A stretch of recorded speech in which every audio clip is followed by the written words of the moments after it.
अस्सलाम वालेकुम, welcome to Anaya kitchen. आज हम बनाने जा रहे हैं अपने किचन में यखनी। इसके लिए हम देसी मुर्गी लेंगे, आप चाहें तो फार्मी मुर्गी भी ले सकते हैं।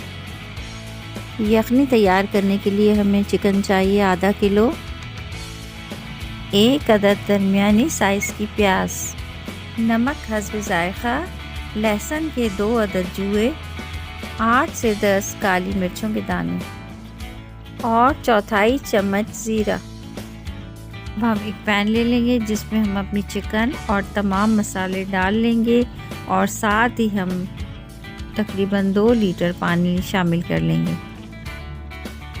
पानी शामिल करने के बाद हम चूल्हे की आंच तेज़ कर देंगे और जैसे ही हमारे पानी में बॉयल आएगा तो हम उसकी आंच धीमी कर देंगे और तकरीबन 1.5 से 2 घंटे के लिए पकने के लिए रख देंगे।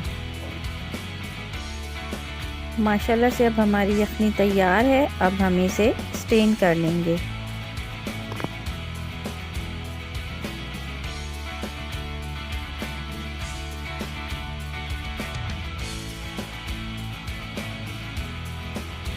यखनी स्टेन करने के बाद हमारी जो चिकन होगी वो हम इसमें शामिल कर लेंगे।